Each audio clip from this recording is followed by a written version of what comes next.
بسم الله الرحمن الرحيم الحمد لله رب العالمين الصلاة والسلام على سيدنا ونبينا أبي القاسم محمد اللهم صل على محمد وآل محمد وأهل بيته الطيبين الطاهرين المعصومين المظلومين ولعنة الله على أعدائهم أجمعين. أما بعد فقد قال الله تبارك وتعالى في كتابه الكريم وقوله الحق. بسم الله الرحمن الرحيم. قد جاءتكم موعظة من ربكم وشفاء لما في الصدور وهدى ورحمة للمؤمنين. આપણે ગઈકાલે જે વાત કરી હતી કે કોશિશ કરીએ કે આપણી શહેવત જોશમાં ના આવે અને કોશિશ કરીએ કે આપણા થકી પણ બીજા કોઈની શહેવત પણ જોશમાં ના આવે. જેવી રીતે કે औरत માટે પડદો, એના ઉપર ખાસ આપણે ભાર દીધો હતો કે અગર જો પડદાનું મહત્વ વધી જાય તો પછી શહેવતને જોશમાં આવતી અટકાવી શકાય. અથવા તો આપણે બીજી એક વાત કરી હતી કે ફિલ્મ છે, ખરાબ ફોટા છે, ખરાબ જોક્સ છે, ખરાબ SMS છે, ખરાબ ચોપડીઓ છે, એ બધી વસ્તુથી પરહેઝ કરીએ કે જેથી આ શહેવત જે સૂતેલી છે એ જાગૃત ના થાય, એ ઉઠી ના જાય. અગર જો એ ઉઠી ગઈ તો પછી તબાહીનું કારણ બની જશે. એક બીજી વાત આપણે કરીએ કે એનું બીજું સોલ્યુશન આ શહેવત જોશમાં ના આવે એ છે આપણો મગજ, વિચાર. આપણા વિચાર અગર જો આપણે સારા રાખશું તો પછી આ શહેવત જે છે એ જોશમાં નહીં આવે. પરંતુ આપણને કોઈ છોકરી ગમી ગઈ એટલે આપણે પરબારી આપણી ફિક્રને, આપણા વિચારને આપણે ખરાબ કરી નાખીએ છીએ. આપણે જે છે એના પાછળ પૈસા ખર્ચ કરવા માંડીએ છીએ, એને હાસિલ કરવા માટે હલાલ અને હરામ બંને તરીકાનો ઉપયોગ કરીએ છીએ. તો આ જે છે એક વિચાર ખરાબ કરવા જેવું છે. જ્યારે કે અગર હકીકતમાં જોઈએ તો એક મિસાલ પહેલા આપી હતી કે જે તમને બહુ હસુલી આવ્યું હતું ઈંડા બાબતેની કે બાફેલા ઈંડા હતા, બધા એક સરખા જ હતા. તો औरतને પણ અગર જો આપણે વિચાર કરીએ તો औरतની માહિયત એક જ વસ્તુ છે. औरतની જાતિ औरत છે, ફિમેલ છે.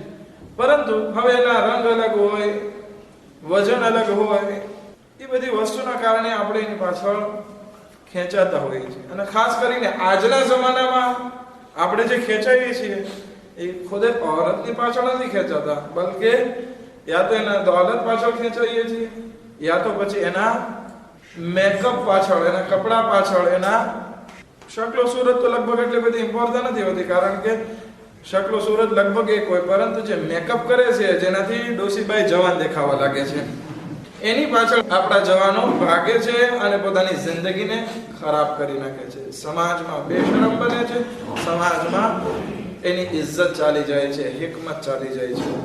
તો કોશિશ કરીએ કે આપણો વિચાર સારો થાય. હવે એક તાલિબ ઇલ્મ, એનો વાક્ય લઈએ આપણે. એ તાલિબ ઇલ્મ, એને એક છોકરી ગમી ગઈ, હૌઝામાં ભણતો હતો, એક છોકરી ગમી ગઈ, દેખાતો બંધ થઈ ગયો. હવે જ્યારે મદ્રેસામાં એની અપસા વધવા લાગી, પૂછે છે કે આ છોકરો ગયો ક્યાં, કેમ દેખાતો નથી?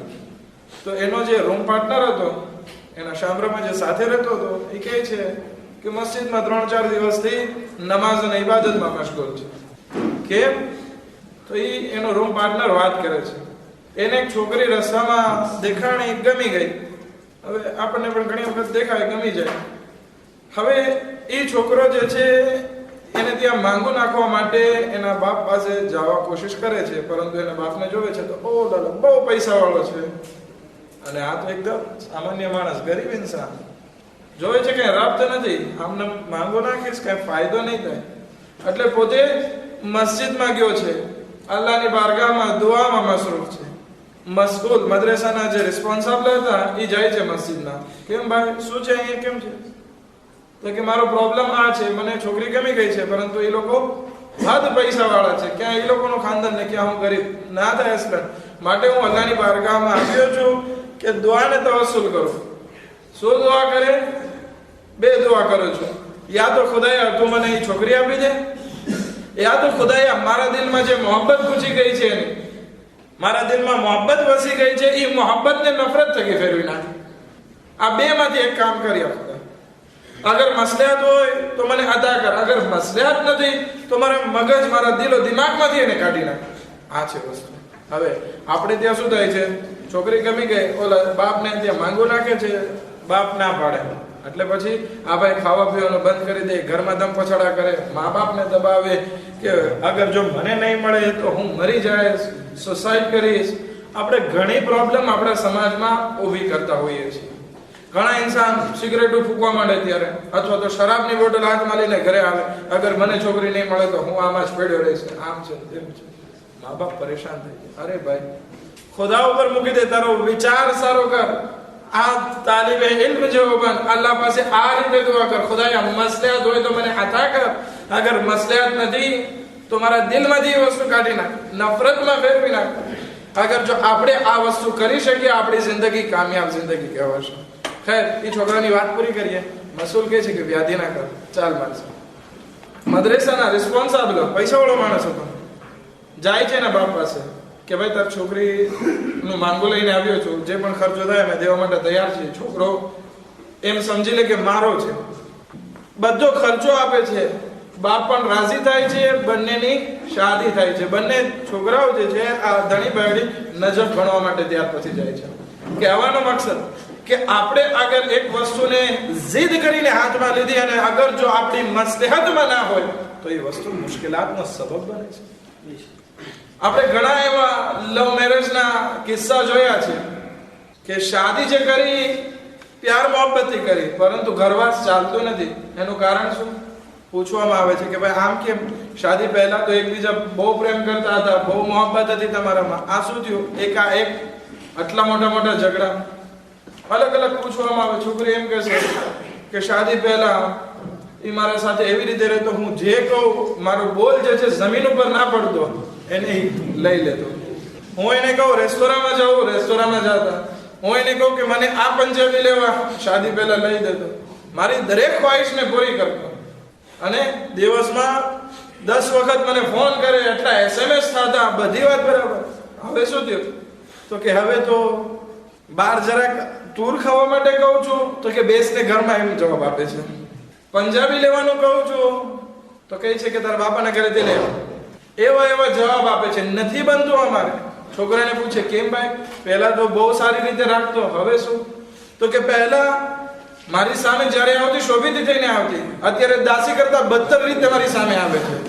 આ વસ્તુ થઈ ગઈ. એટલા માટે કહેવામાં આવે છે, અને આપણા જવાનોને અત્યારે પૂછવામાં આવે કે ભાઈ કેમ? આ ખાસ મડાગાસ્કરમાં, ખાસ આપણા સમાજની વાત કરું છું, બીજા સમાજની વાત નથી કરતો. કહેવામાં આવે છે કે ભાઈ તમારા મા બાપ તમારા માટે કોઈ છોકરીનો ઇંતખાબ કરે, સારો ફામી હોય, સારી વિડાઈ છોકરી હોય, તો કે ના, અમારો વિચાર એક સરખો થવો જોઈએ. અરે ભાઈ, તમારો વિચાર સરખો હોત, તમને વિચાર સરખો લેતા આવડતો હોત તો પછી શાદી પછી પ્રોબ્લેમ ના હોત. અત્યારે ઘણા ફામીમાં આ બધા પ્રોબ્લેમ છે. શું તમે બધા એકબીજાના મગજને નહોતા પારખ્યા? પારખી લીધા હતા, જાણી લીધા હતા, છતાં પણ પ્રોબ્લેમ. તો આ ઇન્સાન જે છે એ મગજને, જવાન જ્યારે હોય છે ત્યારે મગજ નથી પારખી શકતો. એક નાનકડો એવો જોક આપને ખિદમતમાં રજૂ કરો કે એક જવાન છોકરો હતો, એને કંઈક છોકરી જોવા જવાનો હતો. તો કે હું જાઉં છું. તો કે એકલો ના જા, તારો મોટો ભાઈ છે એને સાથે લઈ જા. બંને ભાઈઓ, હવે એનો મોટો ભાઈ ભણેલો, મોટી ઉંમરનો હતો, હવે આવડો જેન, બે જાય છે છોકરી જોવા. છોકરી જોઈને આવે છે, નાસ્તા પાણી કરીને આવે છે, ઘરે આવે છે. ઘરે આવે છે એટલે મમ્મી પૂછે છે કે કેમ, છોકરી પસંદ આવી? તો કે હા, બહુ પસંદ આવી. હવે લેડીઝની આદત હોય, પૂછે કે કેવા પંજાબી પહેર્યા હતા? તો છોકરો કહે કે પીળા કલરના પહેર્યા હતા, રોઝ કલરના, શું જોન કલરના પહેર્યા હતા. તો એનો ભાઈ કહે અરે ગેલા, ઈ જોન કપડા પહેર્યા હતા એ તો એની માં હતી, ઓલી જે છે એની છોકરી એ તો લાલ કપડા પહેર્યા હતા. તો ઘણી વખત આવું પણ થઈ આવે છે. એક સર આપણે મહાન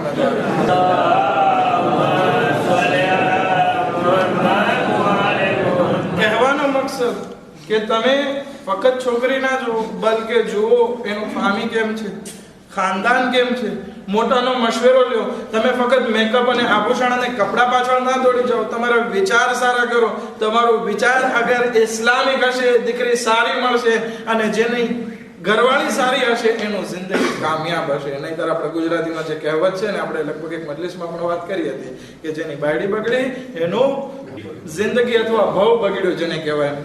ઇમામે સાદિક અલૈહિસ્સલામ એનો એક ગુલામ, હવે ગુલામની જિંદગી શું હોય, અથવા તો ઇમામ સાદિક અલૈહિસ્સલામનો એક પાડોશમાં રહેતો હતો, ગુલામ નહીં હતો. ઇમામ સાદિક અલૈહિસ્સલામ પાસે આવે છે કે મૌલા બહુ પરેશાન થઈ ગયો છું. શું છે? તો કે મારી પડખે જે એક બીજું ફામી રહી છે એને ત્યાં કનીઝ છે, એ કનીઝ બહુ ખૂબસૂરત છે, મને બહુ ગમી ગઈ છે. ઇમામ સાદિક અલૈહિસ્સલામ કહે છે દુઆ કર, મસલહત હશે તો ખુદાવંદ આલમ અતા કરશે. આ માણસ પણ ઇમામની વાતને એક્સેપ્ટ કરે છે અને દુઆમાં મસરૂફ થઈ જાય છે. એટલી દુઆ કરે છે કે એક વખત જોવે છે સવારના વહેલા દરવાજો કોઈ ખટખટાવે છે, ખોલે છે. કોણ? તો એ પાડોશી હતો.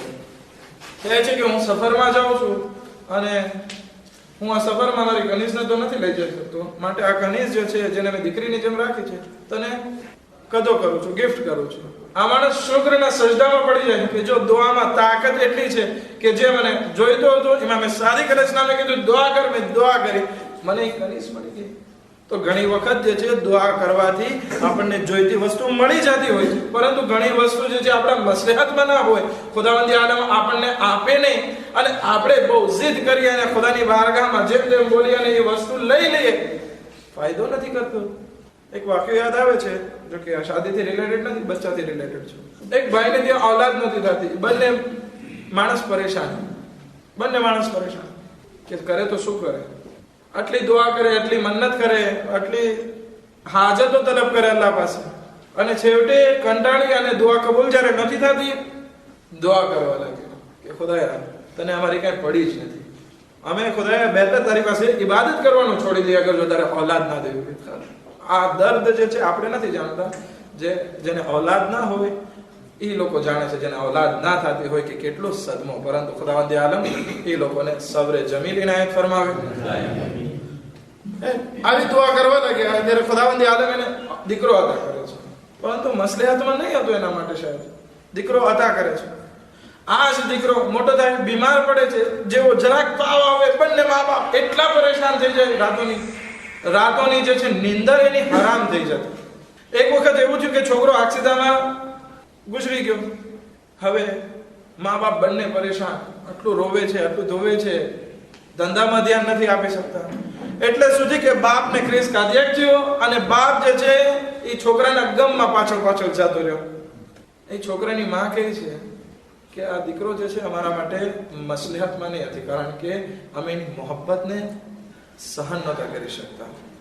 એને જરાય કઈ થતું અમે હેરાન થઈ જતા. અમે અલ્લાહ પાસે આવી ખતરનાક દુઆ કરી, અલ્લાહની બારગાહમાં તોછડા શબ્દો કહી, અમને દીકરો તો લીધો, પરંતુ એ દીકરો અમારા માટે મસલહતમાં નહીં હતો. તો આવી જવાનું. ઘણી વખત જે છે આપણી માટે અમુક વસ્તુ મસલહતમાં નથી હોતી અને આપણે એ વસ્તુ હાસિલ કરવા જઈએ છીએ, જીદ કરીને હાસિલ કરીએ છીએ અલ્લાહની બારગાહથી, તો એ વસ્તુ બાઈસ બને છે કે આપણી આખી જિંદગી બરબાદ થઈ જાય. ઘણી વખત આપણા દીન ઉપર પ્રોબ્લેમ આવે, ઘણી વખત આપણી ચાલતી ફરતી જિંદગી એકદમ બરબાદ થઈ જાય. એ વસ્તુ કરતા નુકસાન વધારે હોય આપણા માટે. કોશિશ કરીએ કે આપણી જિંદગીમાં જે મસલહત હોય એ વસ્તુને આપણે હાસિલ કરવા કોશિશ કરીએ, અથવા તો આપણે દુઆ કરીએ કે ખુદાયા મારા માટે અગર જો મસલહત હોય તો તું મને અતા કર, અગર જો મસલહત નથી ખુદાયા એ મોહબ્બતને મારા દિલમાંથી કાઢી નાખ. ખુદાવંદ આલમ આ બેમાંથી એક દુઆ તો ગેરંટી સાથે જરૂર કબૂલ કરશે. એક સલવાત પર મુહમ્મદ વ આલિહી.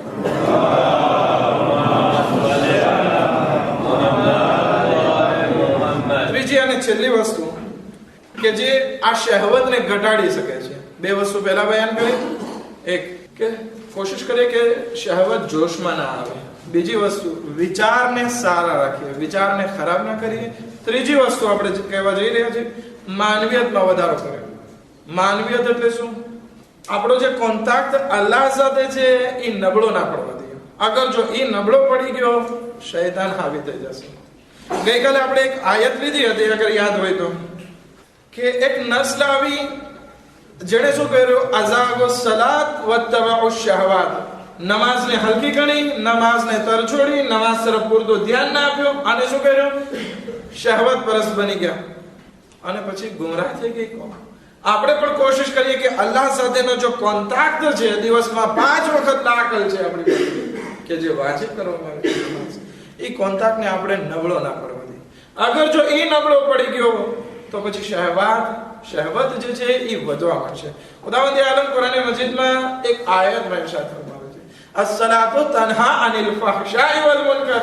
આ નમાઝ જેવી તેવી વસ્તુ નથી, બલકે આ નમાઝ જે છે ઇન્સાનને ફહશા અને મુનકરથી બચાવીને રાખે છે. અગર જો આપણે નમાઝ પડતા હોઈએ અને દિલથી પડતા હોઈએ, એમ નહીં કે અલ્લાહુ અકબર ને અસ્સલામુ અલૈકુમ વ rahmatullah ખબર હોય, સરખી રીતે અલ્લાહની બારગાહમાં નમાઝ પડતા હોય, એ આપણને તાકાત આપે છે, આપણી માનવીયતમાં વધારો થાય છે, આપણી રૂહાનિયતમાં વધારો થાય છે, અને શહેવત આપણા ઉપર હાવી નથી થઈ જતી. દુઆ છે, નમાઝ છે, ઇન્શાઅલ્લાહ આપણે જે શબે કદરના આમાલ આવશે એમાં સરખી રીતે આપણે અલ્લાહ સાથે કોન્ટેક્ટ બનાવીએ. એતકાફ કે જે રસૂલ ખુદા સલ્લલ્લાહુ અલૈહિ વસલ્લમ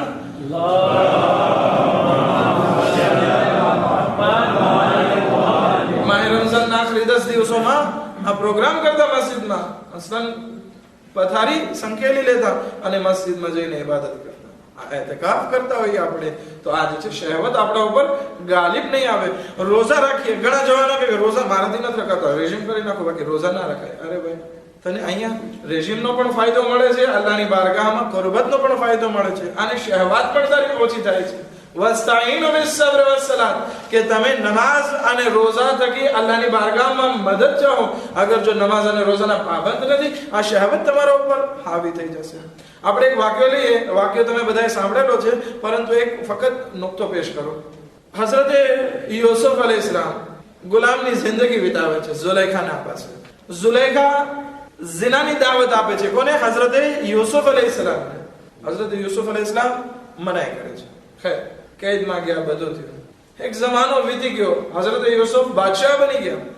ઝુલેખા એને પણ એના શોહરે કાઢી મૂકી હતી, કે એનો શોહર ગુજરી ગયો હતો, રોડ ઉપર આવી ગઈ, ભીખ માંગતી થઈ ગઈ, કારણ કે એનો જુર્મ સાબિત થઈ ગયો હતો, રોડ ઉપર આવી ગઈ.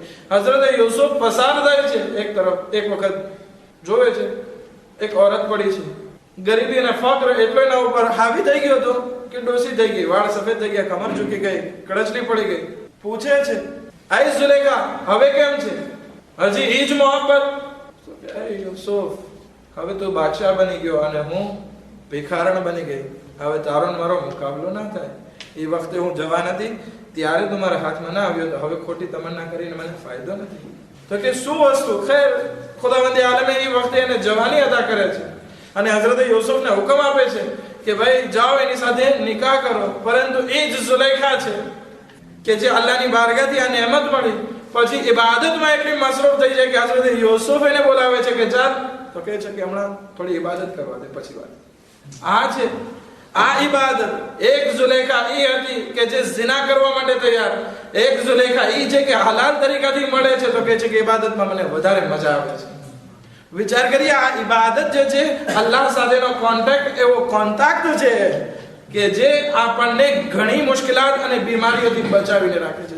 જવાનો, આ વસ્તુને બહુ નબળી ના સમજો, સામાન્ય ના સમજીએ. આપણે એટલા પ્રોગ્રામ થાય છે, આપણે એટલી મજલિસો, વાસો નસીહત, એટલા નમાઝ જમાત, આટલી એતકાફ, એટલા અમાલ, આ બધું સામાન્ય વસ્તુ નથી. એ વસ્તુ કારણ એ છે કે આ સમાજના નસ્લ અને જવાનો સચવાઈ જાય, એના ઉપર શહેવત ગાલિબ ના આવે, સુધારો આવે, એના આ જવાનો થકી એના મા બાપને ઠંડક પહોંચે. આપણે પણ કોશિશ કરીએ કે આપણી માનવીયતમાં એવો વધારો થાય કે શહેવત અને શૈતાન આપણા ઉપર ગાલિબ ના આવી જાય. એક સલાવત પડે મુહમ્મદ વાલે મુહમ્મદ પર.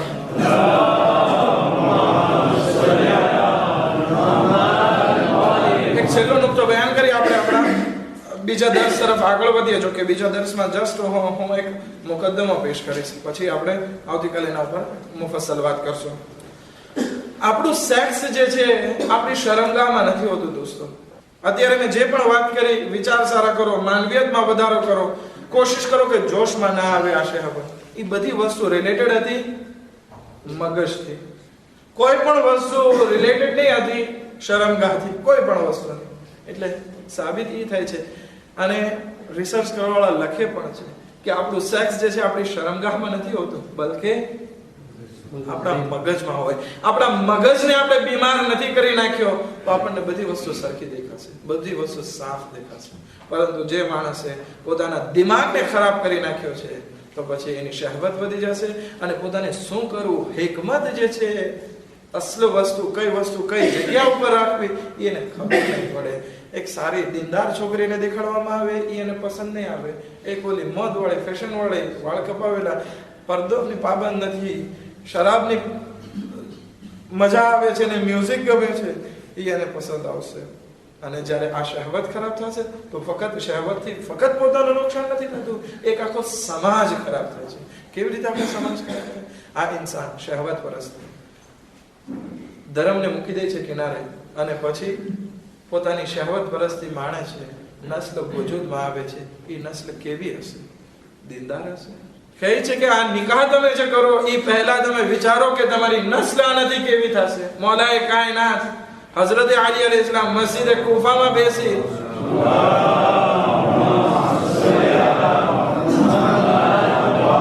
શાદીનો વિચાર નથી કરતા, બલકે નસ્લનો વિચાર કરે છે અને કહે છે પોતાના ભાઈને કે મારા માટે કોઈ એવી છોકરીની તલાશ કરો, એવી બાઈની તલાશ કરો કે જેનાથી મને બહાદુર દીકરો મળી શકે. અબ્બાસ જે છે એ જીવતો જાગતો આપણા પાસે નમૂનો છે. હઝરત અલી અલૈહિસ્સલામ શહેવત માટે નથી ગયા આગળ, બલકે એક નેક અને સાલેહ નસ્લની તલાશમાં ગયા છે કે જેના થકી આપણે આજે હઝરત અબ્બાસનું માતમ કરીએ છીએ, યાદ કરીએ છીએ. જ્યારે અબ્બાસનું નામ આવે છે આપણા દિલમાં જે છે એક નરમાશ આવી જાય છે, દિલ પીગળી જાય છે. શા માટે? આ ઈ બાબરકત નસ્લનું કારણ છે. શા માટે એટલો બધો બહેતરીન દરજ્જો હઝરત અબ્બાસને મળ્યો?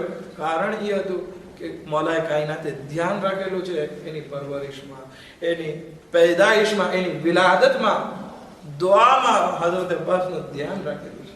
માટે આપણે હઝરત અબ્બાસને એટલી ઇજ્જતની નજરથી યાદ કરીએ છીએ. પરંતુ આપણે અગર જો શહેવતની પાછળ ભાગ્યા તો કોઈ આપણને યાદ કરશે તો બદબખ્ત તરીકે યાદ કરશે કે આ તો જો કેટલો મોટો ફિતનાખોર છે અથવા તો કેવો સાવ બેધર્મ માણસ છે. આપણે કોશિશ એ કરીએ કે આપણી નસ્લ સારી થાય, આપણા વિચારને સારા કરીએ કે જેથી આ શહેવત આપણા ઉપર ગાલિબ ના આવે. એક સલાવત પે મુહમ્મદ વાલે મુહમ્મદ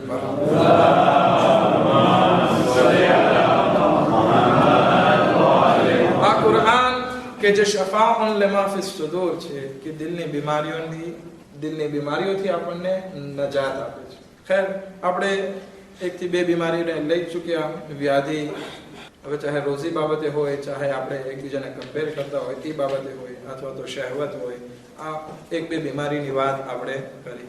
એક ત્રીજી બીમારીની વાત કે જે લગભગ આપણા સમાજમાં ઓછા વધતા પ્રમાણમાં મોજૂદ છે એ છે વહેમ અને અંધશ્રદ્ધા. હવે આ વસ્તુ જે છે આપણા સમાજમાં તો ઓછી જોવા મળે છે, પરંતુ યુરોપ અને ફ્રાન્સ જેવા દેશોમાં આ વસ્તુ બહુ વધારે જોવા મળે છે. વહેમ, છીક આવી મારું કામ બગડશે, બિલાડીએ રસ્તો કાપ્યો મારું કામ બગડશે, હું કામમાં નથી જતો. આ વસ્તુને કહેવાય છે વહેમ. અગર જો મંગળવારે કોઈનો મૈયત થઈ ગયો તો એક વખત અહીંયા મને ખબર ના શેખ નાદિર ઈરાનમાં મને વાત કરતા હતા કે મંગળ કે બુધવારે અગર કોઈ ગુજરી જાય તો એની કબ્રમાં ચકલી રાખતા. આઈનો જ વાક્ય છે, બરાબર છે ને? કે જેથી અગર જો ચકલી ના રાખે તો એમ સમજવામાં આવતું કે ભાઈ એ અઠવાડિયામાં એ જ ફામીમાંથી કોઈ બીજાનો મોત થઈ જશે. આને કહેવાય વહેમ, આને કહેવાય અંધશ્રદ્ધા કે જે આપણા સમાજમાં ક્યાંક ને ક્યાંક ખાસ કરીને ઓરતોમાં આ વસ્તુ જોવા મળતી હોય છે. એટલે જે દર્શ લીધો છે ઇન્શાઅલ્લાહ આપણે એના ઉપર વાત કરવા જઈ રહ્યા છીએ. એક સલાવત પે મુહમ્મદ વાલે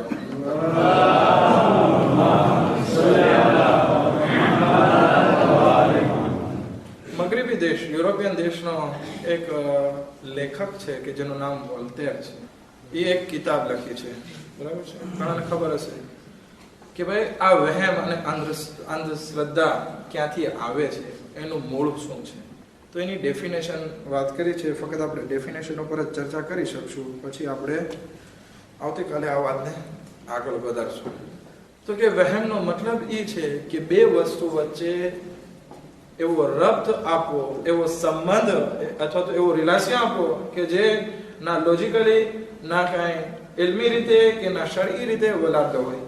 કાંઈ વલાબદો નથી છતાં પણ આપણે રબ્ત આપીએ છીએ. હવે કામ બગડવું અને છીક આવવી, શું રબ્ત, શું રિલેશન છે? કઈ નહીં. ઈરાનમાં જે છે, ઈરાન આટલો ઇસ્લામિક દેશ થઈ ગયો છતાં પણ બહુ વધારે ત્યાં જોવા મળે છે કે એના નવા વર્ષની 13મી તારીખ આવે, નવું વર્ષ ચાલુ થાય પર્શનનું, અને 13મી તારીખ આવે એટલે એ લોકો ઘરમાં ના રહે, એને કહે છે સિજદા બેદાર, એટલે કે ઘરમાં ના રહે. ઘરમાં રહેશે તો શું નહુસત આવશે, એટલે એ લોકો જંગલમાં આવ્યા જાય, સવારથી સાંજ સુધી બહાર ફરતા હોય, ખાવા પીવાનું બહાર લઈ જાય બધું. હવે ભાઈ નહુસત અને 13મી તારીખ શું રબ્ત? આપણે પણ ઘણી વખત કહેવામાં આવે છે કે ભાઈ સોમવારે આપણે કામ શરૂ ના કરીએ, કારણ કે અગર સોમવારે કામ કરશો તો ખરાબ દિવસ છે. ખૈર, આપણે એના ઉપર વાત કરશું કે એ વસ્તુ કે જે એનું પાછળ હદીસ હોય અથવા તો કાંઈ ધાર્મિક કારણ દેખાડતા હોય રિવાયતમાં હોય તો વાત બરાબર છે, પરંતુ આમને એક વસ્તુ, બે વસ્તુ વચ્ચે રિલેશન કાયમ કરો કે જેમાં કંઈ રિલેશન જ ના હોય તો એ એક વહેમ કહેવાય છે, અને ઇસ્લામ એની બહુ શિદ્દતથી મુખાલિફત કરે છે. એક વાક્ય પેશ કરી જહેમત તમામ કરે. એક દોસ્તે જે છે એક જમીન ખરીદી. હવે ઇનોગ્રાસિયો માટે દોસ્તોને ભેગા કર્યા અને ઇનોગ્રાસિયો કરે છે. હવે પાવડો કે શું કહેવાય છે, ત્રિકમ જે હોય એ પહેલું પાયા વિધિ કરે છે, ખોદે છે. હવે ખોદવા જાય છે અને એ ત્રિકમ કે પાવડો જે હતો એને લાકડાનો હાથો હતો એ તૂટી જાય છે. કહે છે કે આ મારા માટે સારું નથી, આ મારા માટે બરાબર નથી. ખેર, મકાન તો બનાવી નાખે છે, રેવા પણ આવી જાય છે, પરંતુ ઇત્તેફાકન આપણે એમ શું કહેવાય છે ગુજરાતીમાં, કાકડાને બેસવું અને ડાળનું તૂટવું. ઇત્તેફાકન એ વર્ષે જે છે એના મા બાપને એક્સિડન્ટ થયું, એના મા બાપ ગુજરી ગયા. અને બીજો ઇત્તેફાક એ વખતે એવો બન્યો કે ધંધામાં કઈ ક્રીઝ આવી અને ખોટ ગઈ. તો કહે છે કે ઓલું ઘર બનાવ્યું ને, ઘર મને સહ્યું ના. હવે ભાઈ ઘરને અને તારા મા બાપને મરવાને શું બંનેને રબ્ત? ખુદાવંદ આલમ કહે છે કે દરેક ઇન્સાનનો એક મોતનો વખત અમે નક્કી કરી રાખેલો છે, એમાં ના તો ઇન્સાન 1 મિનિટ આગળ વધારી શકે છે, 1 મિનિટ ના તો પાછળ ધકેલી શકે છે. આ વખત નક્કી છે. તો હવે પાવડો તૂટવો અથવા તો ઘર બનાવવું અને મા બાપની મોત, બંનેમાં કઈ રિલાસીઓ કરો. ધંધામાં ખોટ જાવી, હવે ભાઈ તે ધ્યાન ના રાખ્યું, માર્કેટ ઉપર નજર ના રાખી, તે જે માલની ખપત હતી બજારમાં એના બદલે બીજો માલ લઈ લીધો, ખોટ આવી તને, તો એને ઘરને શું લેવા દેવા છે? આજે ફક્ત આપણે નહીં, એજ્યુકેટેડ પર્સન હોય છે, ભણેલા માણસો હોય છે, એ પણ આવા બધા બીમારીમાં મુબતલા હોય છે, વહેમની બીમારીમાં, કે આમ કરીશ તો આમ થશે, આમ કરીશ તો આમ થશે. ઇન્શાલ્લાહ આપણે આના ઉપર આવતીકાલે બહુ સરખી રીતે વાત કરશું કે આ બધા રબ્ત અને વહેમ આપણી જિંદગીમાં ઘણા કાર્યોથી આપણને મહેરૂમ રાખે.